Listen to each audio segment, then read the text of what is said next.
이번 영상은 인도워스라는 플랫폼 소개 영상입니다. SRS의 중요성과 당위성은 싱가포르 교민분들에게 더 이상 강조 안 해도 이해하셨으리라 믿습니다.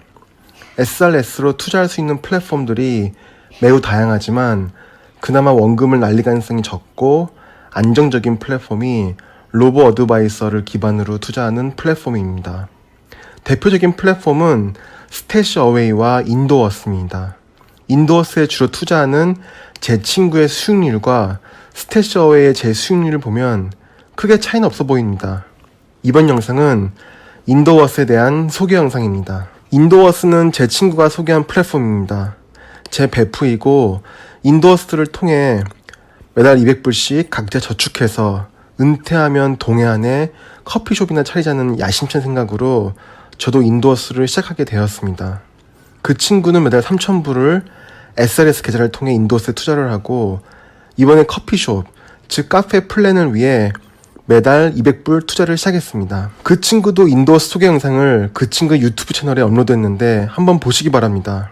저랑은 다른 각도로 플랫폼을 자세히 설명하는 영상입니다.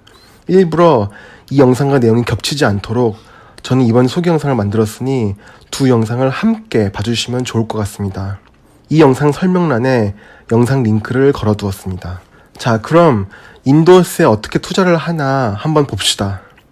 1년에 거의 10만 불에 가까운 돈을 이미 투자하고 있어서 인도워스에 더 이상 많은 돈을 투자할 여력은 없습니다. 코로나 바이러스 때문에 앞으로 제게 어떤 일이 생길지도 모르기 때문에 가급적 현금 비중을 좀 높이려는 개인적인 생각도 있고요. 그래서 SRS 계좌를 통해 매달 700불의 금액만 저축하고 커피숍 차리는 특수 목적 저축 자금을 매달 200불씩 넣는 걸 제 목표로 잡았습니다. 아까 말씀드렸듯이 제 친구는 SRS 계좌를 통해 매달 3,000불 그리고 커피숍 특수 목적으로 매달 200불씩 넣습니다. 저는 은퇴 후에 커피숍을 차리려고 합니다. 사실 커피숍으로 돈을 벌겠다는 목적보다는 은퇴 후에 여가 생활을 즐기기 위한 목적입니다. 괜찮은 로스팅 머신으로 직접 커피를 볶아서 괜찮은 오디오 시스템과 곁들여 커피를 마시면서 멋진 커피숍 인테리어를 가지고 우아한 노후 생활을 즐기고 싶기 때문입니다. 커피숍은 50대 50 지분을 가지고 파트너십으로 운영할 계획인데 마음에 맞는 친구들 더 있으면 파트너를 더 모아서 규모 있는 커피숍을 차리고 싶은 허망한 꿈도 있습니다. 서론 잡담이 길었습니다. 그럼 인도워스 플랫폼에 대해 본격적으로 알아보겠습니다. 플랫폼은 매우 심플합니다. 여기선 꼴이라는 이름으로 각자의 취향에 맞게 포트폴리오를 생성할 수 있고 아무렇게나 많이 만들어도 됩니다. 시작을 하기 위해선 당연히 일단 돈을 넣어놔야 합니다. 스태시어웨이와 마찬가지로 여기도 트러스트인 UOB를 통해 자금이 안전하게 보호되므로 회사가 망하더라도 투자금은 안전하게 보호됩니다. 투자금은 일반 송금을 통하거나 페이나우를 통해 입금할 수 있습니다. 또는 자동 출금 계좌를 등록할 수도 있습니다. 일반 은행 계좌나 CPF 계좌 또는 SRS 계좌를 인도워스에 등록할 수 있습니다. 자, 그럼 꼴을 추가해 봅시다. 꼴을 추가한다는 건 투자 포트폴리오를 새로 생성한다는 것입니다. 일반 은행 계좌로 투자할지 SRS 계좌로 투자할지를 선택해야 합니다. 그리고 꼴의 이름을 설정할 수 있습니다. 꼭 네이버 블로그 만드는 것 같은 느낌입니다. 어쨌든 저는 매달 200불씩 저축해서 노후에 커피숍을 차리는 것이 우선순위이므로 꼴 이름을 카페 프로젝트라고 지어보겠습니다. 왼쪽 화면에서 보듯이 세 가지 타입의 포트폴리오가 있습니다. General Wealth Accumulation, My Retirement, 그리고 Significant Purchase가 있습니다. 하지만 My Retirement 그리고 Significant Purchase는 아직 활성화가 안 되어 있으니 무시하시면 되고 선택할 수 있는 옵션은 General Wealth Accumulation 밖에 없습니다. 그리고 오른쪽 메뉴에서 보듯이 위험도를 설정할 수 있습니다. 얼마나 공격적으로 투자하고 싶으냐에 따라 가장 보수적인 저위험 투자의 레벨인 Preserve My Capital 그리고 중간 위험 레벨인 Grow My Capital by Taking Some Risk가 있습니다. 그리고 가장 공격적인 고위험 레벨로 Maximize My Return by Taking Greater Risk가 있습니다. 저는 겨우 한 달에 200불만 투자하는 것이니 가장 위험한 레벨인 Maximize my return by taking greater risk를 선택해 보겠습니다. 가장 고위험 투자 레벨인 Maximize my return by taking greater risk 내에서도 투자 레벨을 또 다시 설정할 수 있습니다. 위험도를 40%에서 60% 사이로 설정할 수 있고 저는 당연히 가장 높은 위험도인 60%로 설정했습니다. 이건 원금의 60%까지 날릴 수 있는 위험도라는 뜻입니다. 인도어스에서 가장 고위험 레벨로 보시면 됩니다. 설정을 이것저것 하고 나니 이렇게 서머리 화면이 나왔습니다. 제 선택은 Very Aggressive로 나와 있고 당연히 주식에 100% 투자한다고 나와 있습니다. 자, 드디어 꼴이 생성되었습니다. 꼴 이름이 카페 프로젝트입니다. 부디 어떻게든 이 저축 플랜은 지속되었으면 좋겠습니다. 자, 이제는 투자금 송금 설정을 해야 합니다. 저는 인도어스에 DBS 일반 계좌와 SRS 계좌가 연결되어 있고 이 꼴 관련 200불은 제 DBS의 일반 계좌를 통해 매달 27일 자동 계좌 이체되는 것으로 설정했습니다. 자, 이제 다시 한번 이 꼴에 대한 서머리를 받았습니다.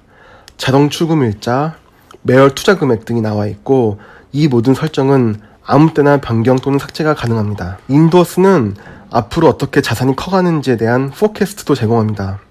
제가 매달 200불씩 앞으로 20년 동안 쭉 투자를 한다면 대략적으로 9만 불의 돈이 쌓인다고 합니다.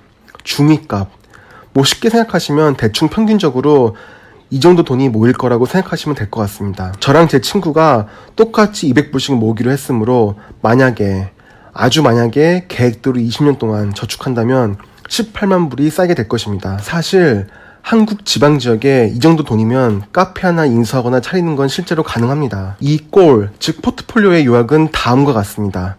매달 27일 제 현금 계좌를 통해 200불씩 자동 이체되는 것이고 리스크 레벨은 최고 위험 수준인 60%이고 100% 주식에 투자가 됩니다.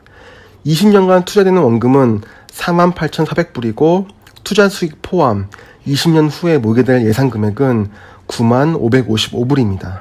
자, 그럼 꼴을 하나 더 만들어 보겠습니다. 아까 말씀드린 대로 SRS 계좌를 통해 매달 700불을 투자할 겁니다. 어떻게 꼴을 만드는지는 똑같기 때문에 다시 보여드리진 않겠습니다. 위험 선호도는 이번엔 40%로 설정했습니다. 코로나 바이러스 때문에 겁을 먹어서 조금이라도 큰 금액이면 선뜻 초고위험으로 투자하기엔 겁이 납니다. 위험 선호도를 40%로 설정하니 주식의 80%, 채권의 20% 투자가 설정되었다고 플랫폼이 통보했습니다. 물론 이건 제가 SRS를 통해서만 투자를 할 것이기 때문에 SRS로 메뉴 선택을 합니다. 20년 후에는 38,907불이 적립되는 것으로 예상한다고 나와 있습니다. 제가 향후 20년 동안 계속 싱가포르에 있을지는 매우 미지수이지만 말입니다. 이 포트폴리오 요약은 다음과 같습니다. SRS 계좌를 통해 매달 28일 700불씩 자동이체되는 것으로 설정했고 위험도는 40%, 주식의 80%, 채권의 20% 들어갑니다. 20년 동안 쌓일 원금은 168,700불이고 20년간 예상 수익 포함해 모일 금액은 383,907불로 예상됩니다. 인도어스의 수수료 체계를 한번 들여다보겠습니다. 사실 인도어스가 투자하는 상품은 매우 단순하고 원초적입니다. 수수료가 0.43%밖에 안 되어서 매우 낮은 편이지만 사실 이 수수료도 직접 투자를 하면 피할 수 있는 수수료이기도 합니다. 인도어스 같은 플랫폼을 제가 사용하는 이유는 매달 자동 출금을 설정하고 자산의 축적 현황을 플랫폼을 통해 편하게 볼 수 있어서 그렇습니다. 매달 일정 금액을 저축하는 가장 좋은 방법은 매달 자동 출금이 되도록 설정해 놓는 것이기 때문입니다. 그럼 인도어스에서 투자하는 상품들은 뭐가 있는지 한번 보겠습니다. 인도어스 투자 가입 시점에 가이드라인으로 제공한 정보인데 실제로 돈이 투입되면 투자 상품이 바뀔 수도 있는 것 같긴 합니다. 이게 무슨 말이냐면 가령 제가 매달 700불씩 투자하는 건에 대해 80%는 주식에 들어가고 20%는 채권에 들어간다고 말씀드렸는데 80% 주식에 투자되는 건에 대해서는 인도어스에서 가이드라인으로 제공한 정보상으로는 이 금액이 100% 디멘셔널 월드 이퀴티 펀드 단 한 개의 인덱스 펀드에 투자된다고 나와 있습니다. 그런데 제 친구의 포트폴리오를 보니까 실제로 여러 개의 펀드에 분산 투자되어 있는 것을 보았습니다. 그래서 실제로 투자가 들어가게 되면 가이드라인으로 제공한 투자 정보가 변경이 되는 것 같습니다. 디멘셔널 월드 이퀴티 펀드는 ETF가 아닌 인덱스 펀드라서 운용 수수료가 좀 비싼 편일 거라 걱정했지만 다행히도 운용 수수료는 0.4% 정도이기 때문에 ETF보다는 높지만 그래도 괜찮은 수준입니다. 아무튼 디멘셔널 월드 이퀴티 펀드에 대해 알아보면 여기 보시는 바와 같이 수익률 차트가 있고 이건 MSCI 지수를 벤치마킹하고 있습니다. MSCI 지수를 추종하기에 미국 주식시장의 대략 54% 정도가 투자되는 펀드입니다. 채권 투자 같은 경우에는 핌코에서 운영하는 채권 펀드 2개에 투자된다고 합니다. 여기까지가 제가 준비한 영상입니다. 인도어사 스태시어웨이에 대한 영상은 주기적으로 업데이트 영상을 올리도록 하겠습니다. 시청해주셔서 감사드립니다.